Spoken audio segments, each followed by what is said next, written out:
जय हिंद साथियों, नमस्कार। स्वागत है आप सभी का गुरुजी ज्ञान क्लासेस फॉर यू में।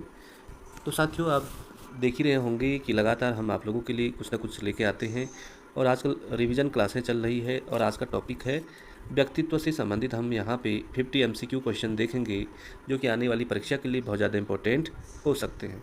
तो यहाँ पे लिखा है कि दुबले पतले तथा लंबे शरीर वाले व्यक्ति निम्न में से किस वर्ग में आते हैं। यहाँ पे 4 ऑप्शन दे रखा साथियों, आपको जल्दी से पढ़ना है और सटीक ऑप्शन देना है। समय का अभाव है इसलिए फटाफट देखते हैं। दुबले पतले तथा लंबे शरीर वाले व्यक्ति किस वर्ग में आते हैं। तो पहला ही ऑप्शन राइट हो जाएगा, साइजोइड। साइजोइड में आते हैं। अगला क्वेश्चन है, प्रासंगिक अंतर्बोध परीक्षण थीमेटिक एप्रिसिएशन टेस्ट का प्रयोग होता है। तो साथियों यहाँ पे 4 ऑप्शन दे रखा है, व्यक्तित्व वाला टॉपिक है तो ऑप्शन नंबर भी राइट हो जाएगा व्यक्तिगत मापन में। जो थीमेटिक एप्रिसिएशन टेस्ट है TAT, वो व्यक्तिगत मापन में ही यूज होता है। अगला क्वेश्चन देखें, थर्ड, व्यक्तित्व को प्रभावित करने वाले जैविकी तत्व इनमें से कौन है। शरीर का ढांचा है, जलवायु है, शारीरिक मानसिक स्वास्थ्य है या अंतःस्रावी ग्रंथियां हैं। साथियों क्वेश्चन को ध्यान से पढ़ना है कि व्यक्तित्व को प्रभावित करने वाले जैविकी तत्व बोलेगा तो सटीक ऑप्शन डी वाला हो जाएगा, अंतःस्रावी ग्रंथियां। बढ़ते साथियों अगले क्वेश्चन पे, थीमेटिक टेस्ट का निर्माण किसने किया। मार्गन ने, मोरे ने, मार्गन एवं मोरे ने या हंटा ने। तो साथियों आप सभी को ने पढ़ ही लिया होगा कि जो थीमेटिक टेस्ट का निर्माण किया, ऑप्शन नंबर सी, मार्गन एवं मोरे ने। बढ़ते साथियों अगले क्वेश्चन पर। अगला क्वेश्चन है, मनोवैज्ञानिकों ने व्यक्तित्व के कितने पहलू बताए। 2, 4, 5 या 6। आपको बताना है साथियों कि मनोवैज्ञानिक ने व्यक्तित्व के कितने पहलू बताए। ऑप्शन नंबर भी सटीक हो जाएगा, 4। अगला क्वेश्चन देखते हैं कि यहाँ पे लिखा है, डॉक्टर कुसुम सिंह ने अपने शोध CSJMKU 19 के व्यक्तित्व को कितने प्रधान गुणों की खोज कर उन्हें मापित किया है। 12, 16, 14, 20। तो डॉक्टर कुसुम ने अपने शोध किया, उन्होंने CSJMKU 99 के व्यक्तित्व को कितने प्रधान गुणों की खोज करके उन्होंने मापित किया। तो इसका सटीक ऑप्शन है आपका बी, 16 आपको याद रखना है, ऑप्शन नंबर सी, 16। अगला क्वेश्चन है साथियों, एजुकेटिंग एक्सेप्शनल चिल्ड्रन नामक पुस्तक किसने लिखी। यहाँ पे 4 ऑप्शन है, सटीक ऑप्शन आपको देना है तो ऑप्शन नंबर बी हो जाएगा, S.A. Kirk 1950। Option B right है कि एजुकेटिंग एक्सेप्शनल चिल्ड्रन नामक पुस्तक लिखी। अगला क्वेश्चन है 8वां, शिक्षक को कब मानसिक रूप से अस्वस्थ कहा जाता है। जब यहाँ पर पढ़ोगे तो ऑप्शन सही हो जाएगा पहला, अधिक गुस्सा करने वाला शिक्षक को हम कहेंगे कि वह मानसिक रूप से अस्वस्थ है। अगला क्वेश्चन देखें, सन 1980 हेवार्ड एंड लेंस्की ने निम्न पुस्तक लिखी। तो साथियों 1980 में लिखी हेवार्ड एंड लेंस्की ने पुस्तक लिखी, उसका नाम है exceptional children. Option number C right हो जाएगा। अगला क्वेश्चन है साथियों आपके सामने कि व्यक्तित्व मापन की सहायता से व्यक्तित्व के गुणों को ज्ञात किया जाता है। यह कथन किसका है। बोरिंग का है, लिंकफील्ड का है या विल्ड का है या उक्त सभी का। तो सभी जितने भी ये शिक्षाविद थे, मनोवैज्ञानिक थे, इन्होंने कहा कि व्यक्तित्व मापन की सहायता से व्यक्तित्व के गुणों को ही ज्ञात किया जाता है। अगला क्वेश्चन देखें हम 11वां कि व्यक्तित्व को पर्यावरण के प्रति अपूर्ण समायोजन का निर्धारक कहने का तात्पर्य क्या है। तो देखेंगे हम ऑप्शन नंबर सी कि व्यक्तित्व अपने अपने ढंग का होता है। ऑप्शन नंबर सी राइट है। अगला क्वेश्चन देखें 12वां कि व्यक्तित्व को प्रायोग किस रूप में परिभाषित किया गया है। मनोनयिक, जैविक, मनोशारीरिक और जैव रसायन। तो साथियों आपको पता ही है कि व्यक्तित्व को किस रूप में परिभाषित किया गया है, तो मनोशारीरिक। ऑप्शन नंबर सी आपका बिल्कुल राइट ऑप्शन है।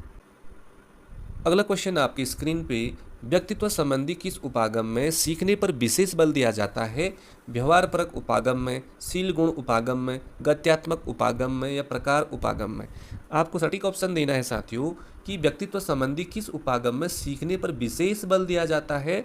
तो पहला ही ऑप्शन राइट हो जाएगा, व्यवहारपरक उपागम में।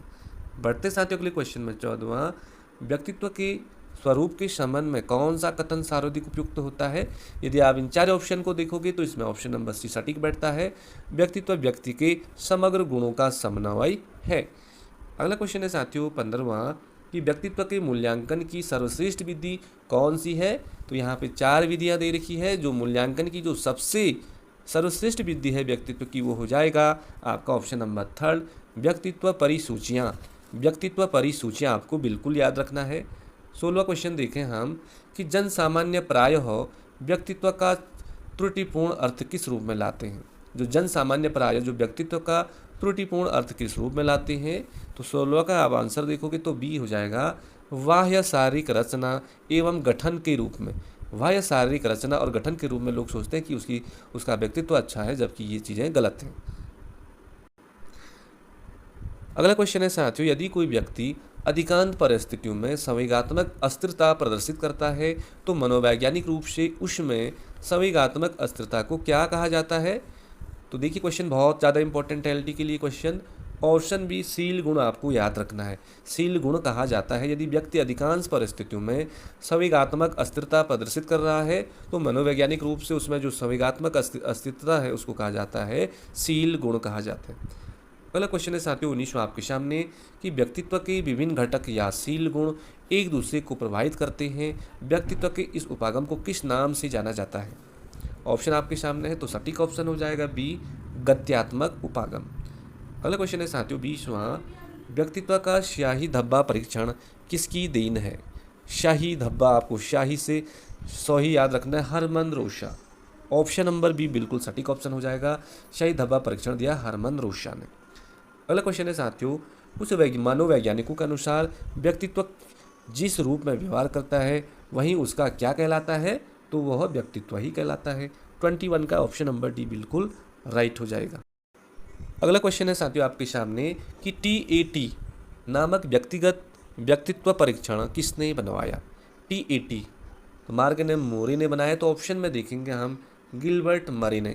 मरी का पूरा नाम है गिलबर्ट मरी। तो TAT नामक जो व्यक्तित्व परीक्षण है ये मॉर्गन मोरे ने बनाया। तो ऑप्शन सी है गिलबर्ट मरी। अगला क्वेश्चन है साथियों, मरी के आवश्यकता प्रतिरूप नीड पैटर्न पर आधारित व्यक्तिगत वरीयता अनुसूची किसने बनाई? देखिए क्वेश्चन बहुत ज़्यादा इंपॉर्टेंट है 23वां वाला कि मरी के आवश्यकता प्रतिरूप पर आधारित व्यक्तिगत वरीयता अनुसूची किसने बनाई? तो ऑप्शन नंबर सी हो जाएगा एडवर्ड्स ने।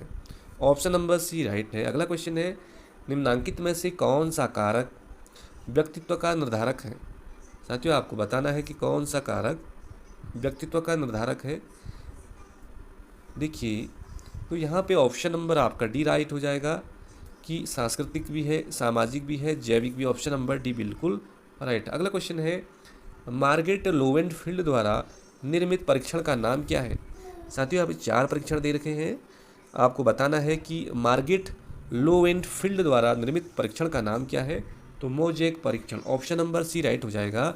मौ से मार्गरेट, मौ से मोजेक, इस तरह से आप टिक याद रख सकते हैं। अगला क्वेश्चन है, मार्गरेट लोवेंफील्ड द्वारा निर्मित परीक्षण का नाम क्या है? तो मोजेक परीक्षण है, ये हमने बता दिया है। अगला क्वेश्चन है साथियों, किस अंतःस्रावी ग्रंथि के स्राव की अत्यधिक कमी के कारण शारीरिक विकास अपूर्ण और व्यक्ति बोना रह जाता है? कौन सी ग्रंथि है? तो ऑप्शन नंबर ये हो जाएगा डी पिट्यूटरी ग्लैंड, जिसे कि मानव मस्तिष्क की सबसे छोटी ग्रंथि भी कहते हैं। इसी को मास्टर ग्रंथि भी कहते हैं। साथियों यहाँ से अंतःस्रावी हार्मोन्स रिलीज होते हैं। यदि इनकी कमी के कारण शारीरिक विकास आपका पूर्ण विकसित नहीं हो पाता है, व्यक्ति बोना रह जाता है। 16 व्यक्तित्व कारक प्रश्नावली या 16PE मूलतः किसने बनाई? तो साथियों बहुत बार पढ़ दिया है, तो इसका सटीक ऑप्शन है आपका बी कैटिल एवं ईवर ने। कैटिल एवं ईवर ने 16PF जो ये 16 व्यक्तित्व कारक प्रश्नावली है ये बनाई है। अगला क्वेश्चन देखें साथियों कि शाही धब्बा परीक्षण मूलतः किसने बनाया? तो अभी हमने पढ़ा कि ये किसने बनाया, शाही धब्बा परीक्षण बोला अभी मैंने, तो रोशा ने, हरमन रोशा ने। 37वां देखें, व्यक्तित्व को प्रभावित करने वाली आनुवंशिक तत्वों में सबसे महत्वपूर्ण कौन सा है? आनुवंशिक तत्वों में तो जीन्स हो जाएगा साथियों। अगला क्वेश्चन है, व्यक्तित्व का क्षेत्र सिद्धांत किसने दिया? तो कुर्ट लेविन ने दिया। कुर्ट लेविन आपको याद रखना है। किसने व्यक्तित्व के शारीरिक रचना के आधार पर व्यक्तित्व प्रारूप उपस्थित किया। शारीरिक रचना के आधार पर साथियों आपको याद रखना है क्रिस्मर ने। इन्होंने 4 प्रकार की व्यक्तित्व बताई शारीरिक रचना के आधार पर। अगला है व्यक्तित्व का उत्तेजना अनुक्रिया सिद्धांत किसने दिया। उत्तेजना अनुक्रिया सिद्धांत व्यक्तित्व का किसने दिया साथियों, तो ये आपका गुथ्री ने। गथरी लिखा है यहाँ पे, गुथ्री आपको याद रखना है, गुथ्री ने। 41वां क्वेश्चन देखिए, निम्नलिखित में से किसने शारीरिक आकार प्रकार, देखिए अभी शारीरिक वहाँ पे शारीरिक लिखा था तो हमने क्रिस्मर बोला, यहाँ पे शारीरिक आकार प्रकार के आधार पे बोलेगा जब, तो आपको कौन सा ऑप्शन याद रखना है, तो वार्नर आपको याद रखना है, ये पहला ऑप्शन याद रखना है वार्नर ने। अगला क्वेश्चन है 42वां, विनयन का व्यक्तित्वशील गुण निम्नलिखित में से कौन सी विशेषताएं दिखलाता है। विनयन का व्यक्तित्वशील गुण तो कौन सा दिखाता साथियों, ये उपरोक्त सभी, संप्रण अनुकरण प्रावलंबन उपरोक्त सभी। ऑप्शन नंबर डी राइट हो जाएगा। अगला क्वेश्चन है साथियों कि व्यक्तित्व का प्रकार्यात्मक सिद्धांत किसने दिया। व्यक्तित्व का प्रकार्यात्मक सिद्धांत किसने दिया, तो 43वां का आपको याद रखना है क्रिस्मर ने। अगला देखिए, जो आग मक्खन को पिघला देती है वहीं अंडे को जमा देती है, यह कथन किसका है। देखिए साथियों बहुत अच्छा है, ये अल्पोर्ट का है। और से अंडा और से अल्पोर्ट आपको याद रखना है। जो आग मक्खन को पिघला देती है वहीं अंडे को जमा देती है, कथन है अल्पोर्ट का। अगला क्वेश्चन देखते हैं 45वां, निम्नलिखित में से किसने स्वभाव के आधार पर व्यक्तित्व के प्रारूप बताए। देखिए साथियों किसी ने शारीरिक संरचना के आधार पर बताया तो क्रिस्मर ने, और स्वभाव के आधार पर बताए तो सौ से आपको याद रखना है सेल्डन ने स्वभाव के आधार पर व्यक्तित्व के प्रकार बताए हैं। यहाँ पे देखिए साथियों अगला क्वेश्चन है कि व्यक्तित्व के प्रकार सिद्धांत के अनुसार व्यक्तित्व निम्न में से किस पर आधारित होता है। पहला ऑप्शन है उत्तेजना अनुक्रियाशील गुण व्यक्तित्व प्रकार क्षेत्र। 46वां का आपको याद रखना है व्यक्तित्व के प्रकार पर। व्यक्तित्व के प्रकार सिद्धांत के अनुसार व्यक्तित्व किस पर आधारित होगा, तो व्यक्तित्व के प्रकार पर ही होगा। 47वां देखते हैं, व्यक्तित्व का शील गुण सिद्धांत किसने दिया। शील गुण सिद्धांत देखिए साथियों बहुत इंपॉर्टेंट है, तो कैटल ने व्यक्तित्व का शील गुण सिद्धांत किसने दिया, तो कैटल आपको याद रखना है। 48वां क्वेश्चन है, एंडोमॉर्फिक मेसोमॉर्फिक तथा एक्टोमॉर्फिक रूप में व्यक्तित्व का वर्गीकरण किसने किया, तो किसने किया साथियों, तो सिलेडन ने किया। स्वभाव के आधार पर किया उन्होंने कि एंडोमॉर्फिक होते हैं कुछ व्यक्ति, कुछ मेसोमॉर्फिक होते हैं, कुछ एक्टोमॉर्फिक होते हैं, तो सेलेडन ने 3 प्रकार से बताए। अगला क्वेश्चन है 49 कि एकांत प्रिय संकोची आदर्शवादी तथा आत्मगत दृष्टिकोण वाले व्यक्ति युंग के व्यक्तित्व वर्गीकरण के किस वर्ग में आते हैं। अंतर्मुखी, बहिर्मुखी, उभयमुखी। तो साथियों आपको बताना है सटीक ऑप्शन कि एकांत प्रिय संकोची जो आदर्शवादी होते हैं, आत्मगत दृष्टिकोण वाले व्यक्ति किसमें आते हैं, तो अंतर्मुखी में ही आ जाते हैं। पहला ऑप्शन राइट हो जाएगा। साथियों आज के 50वां लास्ट क्वेश्चन है कि क्रिस्मर ने व्यक्तित्व को कितने वर्गों में बांटा। 2, 4, 5 से आपको कमेंट करना है। चलो मैं ही बता देता हूँ, क्रिस्मर ने व्यक्तित्व को 4 वर्गों में बांटा, स्प्रेंगर ने 6 वर्गों में बांटा। तो साथियों ये पर्सनालिटी जो भी व्यक्तित्व वाला चैप्टर इससे रिलेटेड बहुत ज़्यादा अच्छे क्वेश्चन है, और आपको पता है कि यहाँ से क्वेश्चन ने आना ही आना है, आप इनको ज़रूर देख लीजिए। और यदि वीडियो अच्छी लगी तो लाइक शेयर कमेंट जरूर कीजिए। धन्यवाद, नमस्कार।